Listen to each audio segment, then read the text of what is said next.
Olá, graça e paz, meu irmão e minha irmã. Estamos iniciando a leitura da Bíblia em 365 dias, uma dose de amor para as nossas vidas.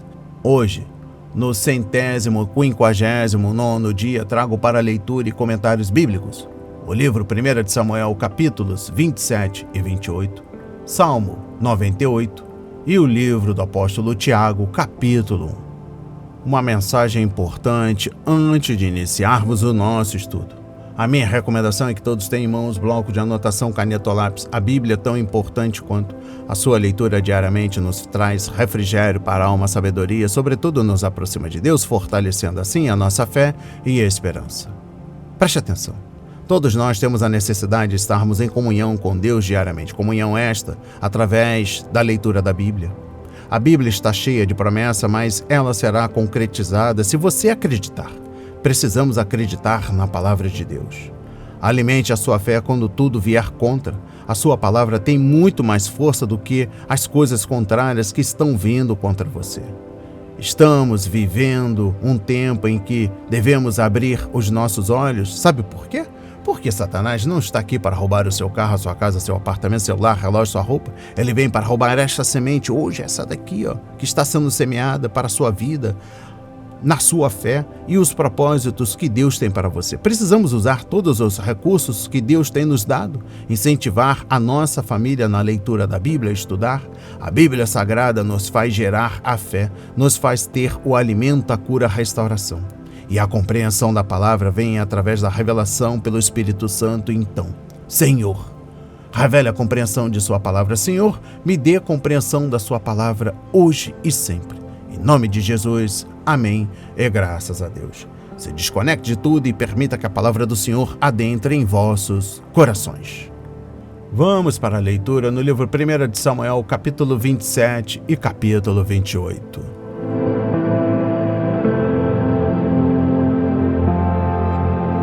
Davi outra vez com Aquis, rei de Gate. Davi disse consigo mesmo: pode ser que algum dia eu venha a perecer nas mãos de Saul. Portanto, não há nada melhor para mim do que fugir para a terra dos filisteus. E isto para que Saul perca de todo as esperanças e deixe de me procurar em toda a terra de Israel. Assim me livrarei das mãos dele. Davi se levantou e com os 600 homens que estavam com ele foi até Aquis, filho de Maoque, rei de Gate. Davi ficou morando em Aquis, na cidade de Gate, ele e os seus homens, cada um com a sua família. Davi foi com as suas duas mulheres, Ainoã, a Jezreelita, e Abigail, a viúva de Nabal, o carmelita. Quando Saul foi avisado de que Davi tinha fugido para Gate, desistiu de o perseguir. Davi disse a Aquis: se encontrei favor em sua presença, dê-me um lugar numa das cidades do interior para que eu more ali. Por que este seu servo ficaria morando com você na cidade real? Então, naquele dia, Aquis deu a Davi a cidade de Ziclag. Por isso, Ziclag pertence aos reis de Judá até o dia de hoje. E todo o tempo que Davi permaneceu na terra dos filisteus foi 1 ano e 4 meses. Davi ia com os seus homens, e eles atacavam os Gesuritas, os Gersitas e os Amalequitas, porque estes eram os moradores da terra desde Telã, na direção de Sur, até a terra do Egito. Quando Davi atacava aquela terra, não deixava com vida nem homem, nem mulher, e tomava as ovelhas, os bois, os jumentos, os camelos e as roupas. Então voltava e vinha para junto de Aquis. Quando Aquis perguntava: quem foi que você atacou hoje? Davi respondia: ataquei o sul de Judá, o sul dos Jerameelitas e o sul dos Queneus. Davi não deixava com vida nem homem nem mulher para os trazer a Gate, pois dizia: para que não nos denunciem dizendo, é assim que Davi fazia. Este era o seu modo de agir durante todo o tempo em que morou na terra dos filisteus. Aquis confiava em Davi, dizendo: ele levou o seu povo de Israel a odiá-lo de verdade, e por isso será meu servo para sempre. Saul consulta a médium de Endor. E aconteceu que naqueles dias os filisteus reuniram os seus exércitos para a guerra, para lutar contra Israel. Então Aquis disse a Davi: fique sabendo que você irá comigo para a batalha, você e os seus homens. Então Davi disse a Aquis: assim você saberá o quanto este seu servo pode fazer. Aquis respondeu: por isso você será meu guarda pessoal para sempre. Samuel já havia morrido e todo o Israel o tinha chorado e o tinha sepultado em Ramá, que era a sua cidade. Saul havia desterrado os médiuns e os adivinhos. Os filisteus se reuniram e foram acampar em Sunem. Saul reuniu todo o Israel e eles acamparam em Gilboa. Quando Saul viu o acampamento dos filisteus, foi tomado de medo e muito se estremeceu o seu coração. Saul consultou o Senhor, porém o Senhor não lhe respondeu, nem por sonhos, nem por Urim, nem por profetas.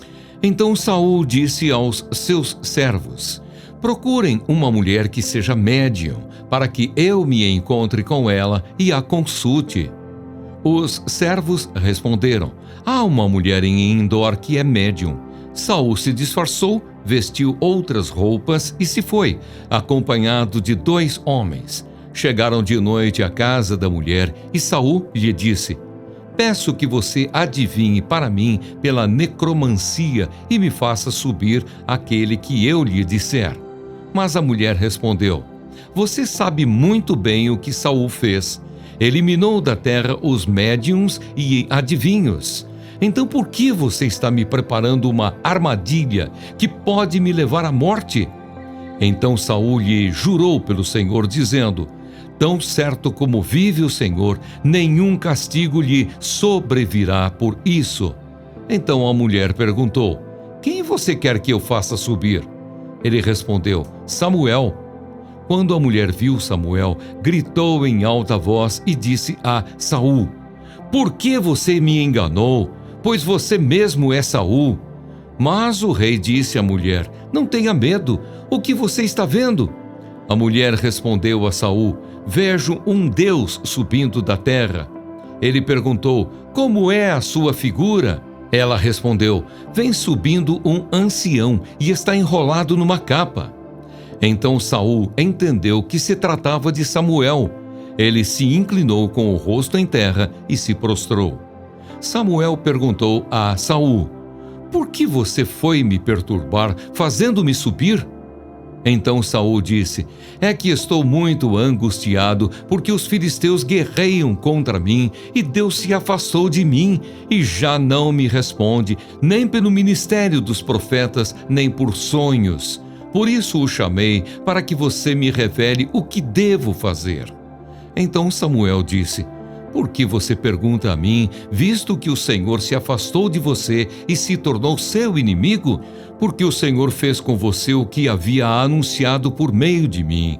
Rasgou das suas mãos o reino e o deu a alguém outro, que é Davi. Você não deu ouvidos à voz do Senhor e não executou o que ele, no furor da sua ira, ordenou contra Amaleque. Por isso, o Senhor fez isso com você hoje. O Senhor entregará também Israel com você nas mãos dos filisteus, e amanhã você e os seus filhos estarão comigo. O Senhor também entregará o acampamento de Israel nas mãos dos filisteus. De repente, Saul caiu estendido no chão e ficou com muito medo por causa das palavras de Samuel. Faltavam-lhe as forças, porque não tinha comido nada todo aquele dia e toda aquela noite. A mulher se aproximou de Saul e, vendo que ele estava muito perturbado, disse a ele: veja, esta sua serva deu ouvidos à sua voz. Eu arrisquei a minha vida e fiz o que o Senhor me pediu. Então agora é a sua vez de ouvir as palavras desta sua serva. Deixe que eu traga um pouco de comida. Coma, para que o Senhor tenha forças e possa seguir o seu caminho. Porém, ele recusou, dizendo: não vou comer. Mas os seus servos e a mulher Insistiram. Então ele concordou. Levantou-se do chão e sentou-se na cama. A mulher tinha em casa um bezerro gordo que ela se apressou em matar. Pegou também farinha, amassou-a e fez alguns pães sem fermento. E trouxe a comida a Saul e os seus servos, e eles comeram. Depois se levantaram e foram embora naquela mesma noite.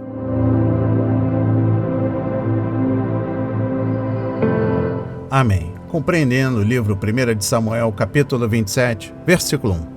Fazia quase 7 anos que Davi estava fugindo quando decidiu partir para Gate, mesmo tendo todos os motivos para permanecer na terra e continuar a confiar que Deus lhe daria proteção e provisão. Mas a ideia de deixar Israel provavelmente já passava por sua cabeça. Conforme capítulo 26, versículo 19, os filhos de Deus devem ter cuidado para não ceder ao desânimo. Desanimado com seu fardo pesado, Moisés desejou morrer, conforme Números 11, versículo 15. E Elias fugiu de sua responsabilidade por causa do medo e do desânimo. 1 de Reis, capítulo 19.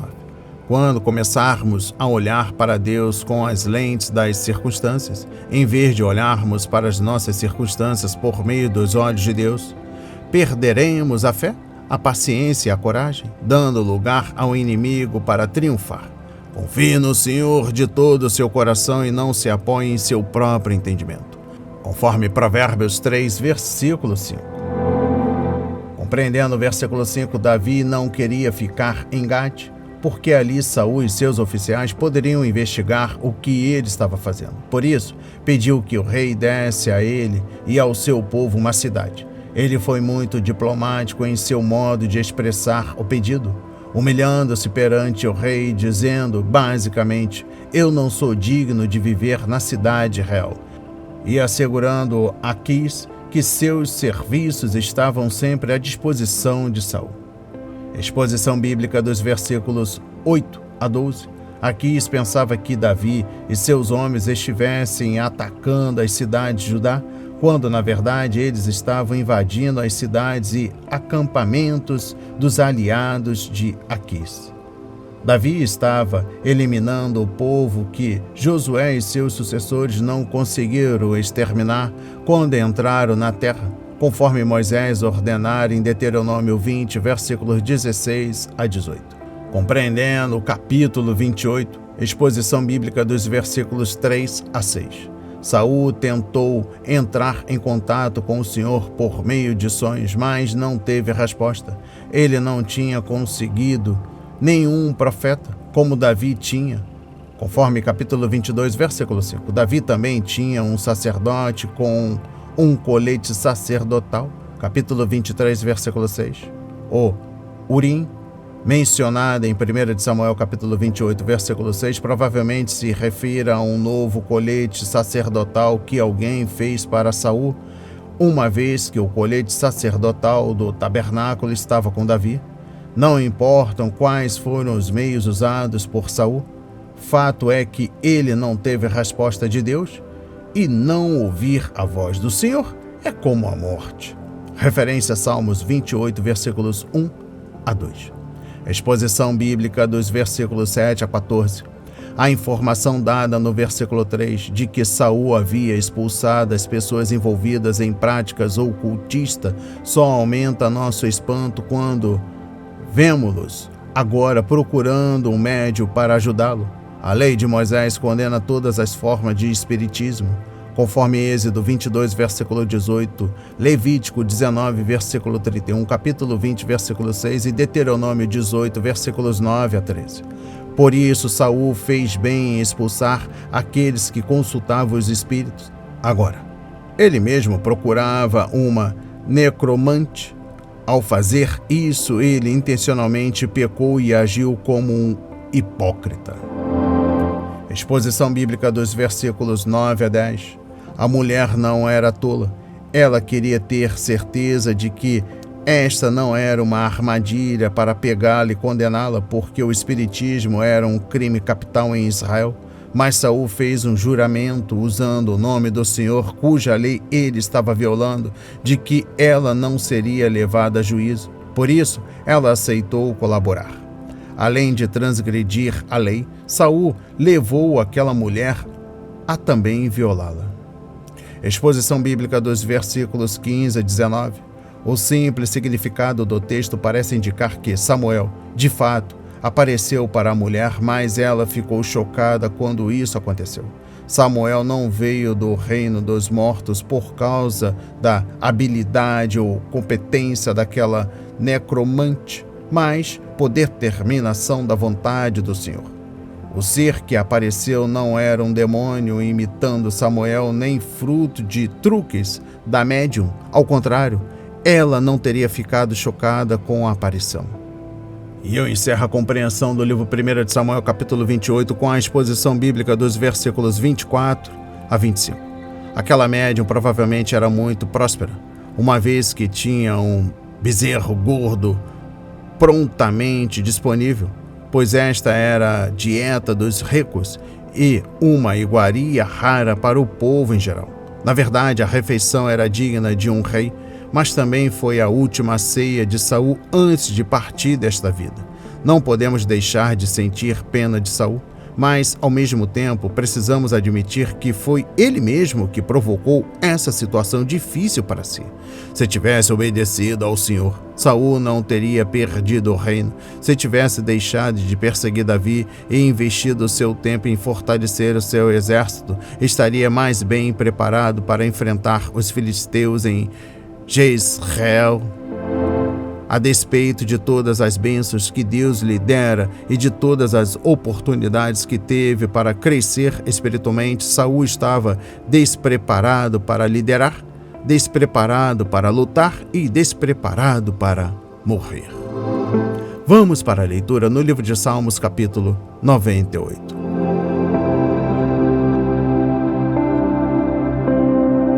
A justiça de Deus. Salmo.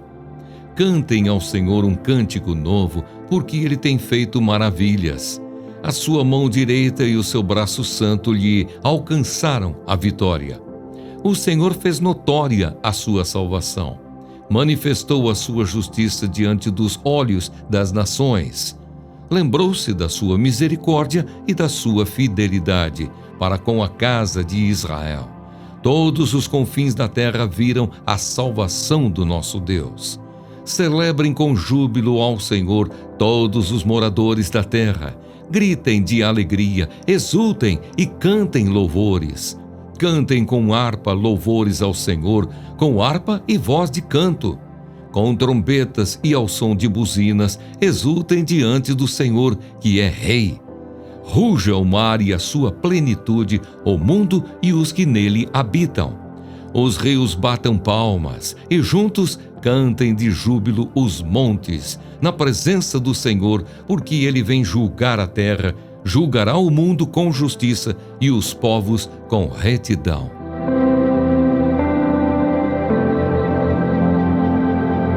Amém. Compreendendo o livro de Salmos, capítulo 98, trago a exposição bíblica dos versículos 1 a 3. O foco dessa sessão está no povo de Israel e na demonstração nova e maravilhosa do poder de Deus que esse povo viu. Ela era tão grande que exigia uma nova música de seu povo. A imagem do Senhor dos Exércitos como guerreiro pode incomodar aqueles que parecem esquecer que um Deus santo não pode se comprometer com o pecado. A cruz declara não somente que Deus ama os pecadores, conforme Romanos 5, versículo 8, mas também que odeia o pecado e se opõe a ele. Compreendendo o versículo 1, uma vez que Deus é Espírito, João 4, versículo 24, ele não tem corpo. Por isso, as referências à sua mão e braço são metafóricas. Exposição bíblica dos versículos 4 a 6. A ordem dizia a todas as nações da terra que aclamassem com alegria em louvor o Senhor por aquilo que ele havia feito por Israel, e a ênfase está no rei, conforme versículo 6. Mais uma vez somos lembrados do que o profeta Isaías escreveu sobre o êxodo dos judeus da Babilônia, conforme Isaías 14, versículo 7, capítulo 44, versículo 23. Mas os brados eram apenas o começo, pois o que se seguiam eram cantos e instrumentos sendo tocados. Exposição bíblica dos versículos 7 a 9. O salmista escreveu sobre o Senhor como rei e libertador, e agora ele apresenta como juiz que, um dia, virá e lidará com o mundo, como fez uma vez com o reino da Babilônia. Ele viu Israel livre do cativeiro, conforme versículos 1 e 3, e ouviu as nações do mundo louvando ao Senhor, versículos 4 a 6. Agora, ele ouvia toda a criação aguardando ansiosamente a volta do Senhor, pois o segundo advento de Jesus liberta a criação da escravidão do pecado causada pela queda de Adão, conforme Romanos 8, versículos 18 a 25. E eu encerro a compreensão do livro de Salmos, capítulo 98, com a exposição bíblica dos versículos 7 e 8.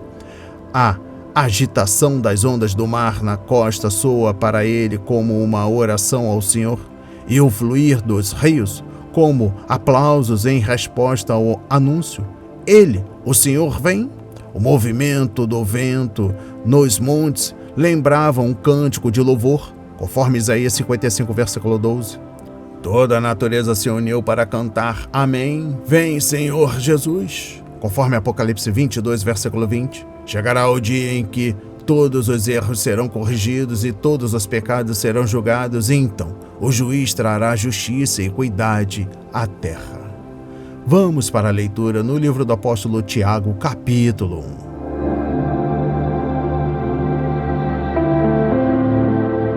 1. Prefácio e saudação.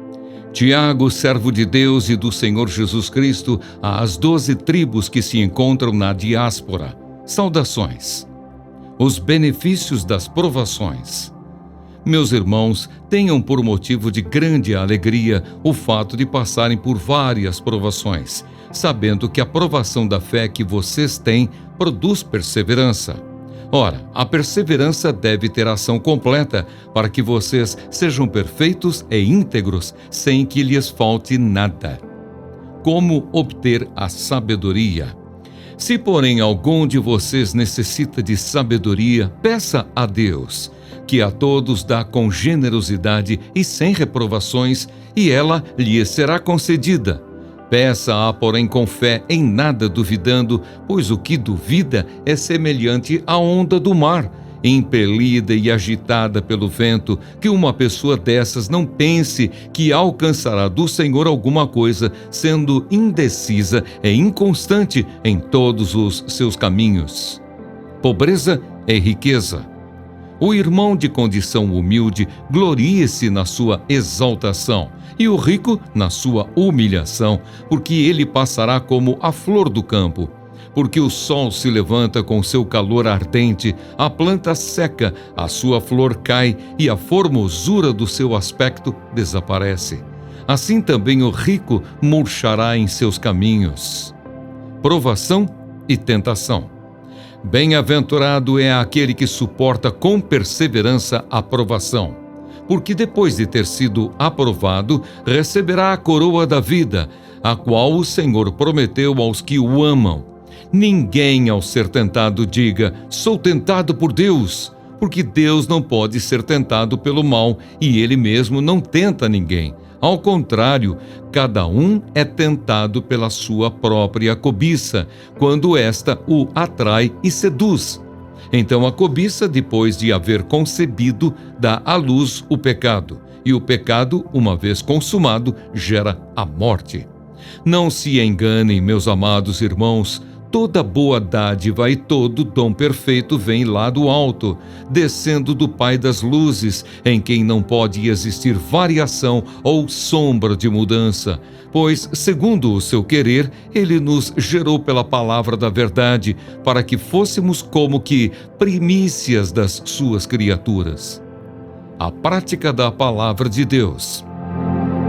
Vocês sabem estas coisas, meus amados irmãos. Cada um esteja pronto para ouvir, mas seja tardio para falar e tardio para ficar irado. Porque a ira humana não produz a justiça de Deus. Portanto, deixando toda impureza e acúmulo de maldade, acolham com mansidão a palavra implantada em vocês, a qual é poderosa para salvá-los. Sejam praticantes da palavra e não somente ouvintes, enganando a vocês mesmos. Porque se alguém é ouvinte da palavra e não praticante, assemelha-se àquele que contempla o seu rosto natural num espelho, pois contempla a si mesmo, se retira e logo esquece como era a sua aparência. Mas aquele que atenta bem para a lei perfeita, lei da liberdade, e nela persevera, não sendo o ouvinte que logo se esquece, mas operoso praticante, esse será bem-aventurado no que realizar. Se alguém supõe ser religioso, mas não refreia a sua língua, está enganando a si mesmo. A sua religião é vã. A religião pura e sem mácula para com o nosso Deus e Pai é esta: visitar os órfãos e as viúvas nas suas aflições e guardar-se incontaminado do mundo. Amém. Compreendendo o livro do apóstolo Tiago, capítulo 1, trago o versículo 2a.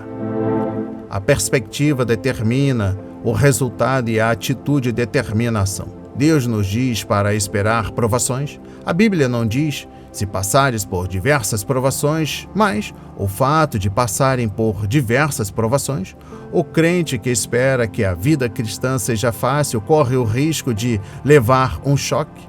Nem sempre esperamos passar por tudo. Algumas provações vêm simplesmente porque somos humanos. Doenças, acidentes, frustrações e até aparentes tragédias. Outras provas vêm porque somos cristãos. Satanás luta contra nós e o mundo se opõe a nós, o que resulta em uma vida de batalhas. Compreendendo o versículo 2b, Paulo também usou a palavra considerar em Filipenses 3, versículo 7, quando se tornou um cristão. O apóstolo avaliou a sua vida e estabeleceu novas metas e prioridades. Coisas que antes eram importantes para ele se tornaram perda, conforme Filipenses 3, versículo 8. À luz de sua experiência com Cristo, da mesma maneira, quando enfrentamos as provações da vida, devemos avaliá-las de acordo com o que Deus está fazendo por nós. A orientação dele, considere, não significa que negamos nossas situações críticas em meio às provações. Significa, sim, que aprendemos a olhar além das dificuldades e ver os bons resultados que podem vir por meio das provas que experimentamos. Compreendendo o versículo 4, Deus não pode edificar nosso caráter sem nossa cooperação. Se resistimos, então Ele nos castiga para que sejamos submissos, mas se nos submetemos, o Senhor pode realizar sua obra. Ele não se satisfaz com um trabalho pela metade. Deus quer uma obra perfeita, um produto acabado que seja maduro e completo. Compreendendo o versículo 5, Tiago tinha muito a dizer sobre sabedoria, conforme capítulo 3, versículos 13 a 18. O povo judeu amava a sabedoria, como testifica o livro de Provérbios. Alguém já disse que conhecimento é a capacidade de separar as coisas, enquanto sabedoria é a capacidade de juntá-las. Sabedoria é o uso correto do conhecimento. Compreendendo o versículo 6, Tiago não só explicou o que pedir sabedoria, mas também descreveu como fazer esse pedido. Devemos pedir com fé? Não precisamos ter medo? Deus está ansioso para responder e nunca nos repreenderá. Se tivermos um coração que crê e tem união, podemos pedir com fé e o Senhor nos concederá a sabedoria de que precisamos. Instabilidade e maturidade andam juntas. Compreendendo o versículo 8, o amor é a força espiritual por trás dos imperativos que Tiago nos dá.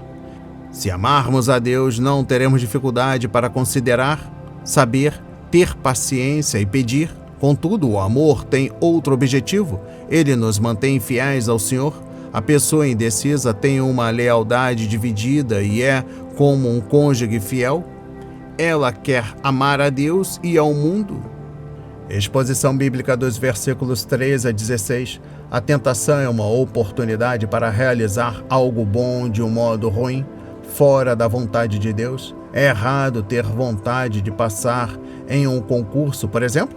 Claro que não. Mas, se trapaceamos para obter a aprovação, então pecamos. A tentação de trair é uma oportunidade de realizar algo bom, se aprovado, de um modo ruim. Semelhantemente, comer não é errado, todavia, se cogitarmos a ideia de furtar a comida, estamos tentando a nós mesmos. Pensamos em pecado como um ato único, mas Deus o vê como um processo. Adão cometeu um ato de transgressão, mas aquela única ação trouxe pecado, morte e juízo sobre toda a raça humana. Compreendendo o versículo 14, seduzir, no original grego, traz consigo a ideia de preparar uma armadilha. Caçadores e pescadores precisam usar uma isca para atrair e capturar a presa. Nenhum animal irá intencionalmente pisar em uma armadilha, e nenhum peixe irá morder um anzol sem isca. A ideia é esconder tanto a armadilha como o anzol. Compreendendo o versículo 15, a desobediência gera morte e não vida. O pecado leva anos para amadurecer, entretanto, quando isso acontecer, o resultado será a morte. Se somente crêssemos na palavra de Deus e imaginássemos essa tragédia final, não cederíamos à tentação? O Senhor levantou essa barreira porque nos ama. Compreendendo o versículo 17, um dos truques do inimigo é convencer-nos de que nosso Pai está resistindo a nós, que Ele realmente não nos ama e não cuida de nós. Ao se aproximar de Eva no jardim, Satanás sugeriu que Deus realmente a amasse, teria permitido que a mulher comesse da árvore proibida. Quando o diabo tentou a Jesus, ele levantou a questão da fome, dizendo: se seu pai ama você, por que você está com fome? Mateus 4, versículos 1 a 14. Contudo, uma vez que Deus é bom, não precisamos de outra pessoa, incluindo Satanás, para suprir as nossas necessidades. Além disso, é melhor estar com fome na presença de Deus do que fartos fora da vontade do Senhor. Uma vez que começarmos a duvidar da bondade de Deus, nós nos sentiremos atraídos pelas ofertas de Satanás e os desejos naturais em nosso íntimo acabarão nos levando a morder a isca. Compreendendo o versículo 17b, Deus é imutável. O Pai das luzes não muda como sombras inconstantes. O Senhor não pode mudar para pior, porque Ele é santo. Também não pode mudar para melhor, porque já é perfeito. A luz solar varia na Terra conforme o planeta gira, mas o próprio Sol continua brilhando sem alteração. Se houver sombras entre nós e o Pai, não foi Ele que as lançou, já que é o Deus imutável. Isso significa que nunca devemos questionar o seu amor ou duvidar da bondade divina quando as dificuldades vêm ou as tentações aparecem. Exposição bíblica dos versículos 19 a 27. A realidade espiritual é fruto do bom relacionamento com Deus por meio de sua palavra. A palavra de Deus é a verdade, conforme João 17, versículo 17. Portanto, se nos relacionamos corretamente com a verdade do Senhor, não podemos ser desonestos ou hipócritas. Estes versículos afirmam que lemos 3 responsabilidades com a palavra de Deus. Se cumprirmos essas responsabilidades, andaremos honestamente com Deus e as pessoas. Compreendendo o versículo 22, ouvir simplesmente a palavra não é suficiente, devemos praticá-la. Muitas pessoas têm a falsa ideia de que ouvir um bom sermão ou participar de um estudo bíblico é o que as faz crescer e receber a bênção de Deus, mas é praticar que traz a bênção e não ouvir. Muitos cristãos até fazem marcações em sua Bíblia, mas a palavra de Deus nunca os marca. Se nos consideramos espirituais apenas porque ouvimos a palavra, então estamos apenas enganando a nós mesmos. E eu encerro a leitura da Bíblia e também da compreensão do livro do apóstolo Tiago, capítulo 1, com a exposição bíblica dos versículos 23 a 25. Quando olhamos no espelho da palavra de Deus, nós nos vemos como realmente somos. Tiago menciona vários erros que as pessoas cometem enquanto olham no espelho de Deus. Primeiro, elas simplesmente olham para si mesmas, não se examinam com cuidado enquanto leem a palavra. O segundo erro é que elas esquecem o que veem. Se estivessem sondando o seu coração profundamente, o que veriam seria inesquecível. E o terceiro erro é este: elas não obedecem ao que a palavra lhes diz para fazer, já que pensam que ouvir é o mesmo que praticar, mas não é. As palavras de hoje foram semeadas para a sua vida, para a honra e a glória do Senhor. Receba este alimento diário, não hesite, compartilhe. Deus está interessado na minha e na sua dor.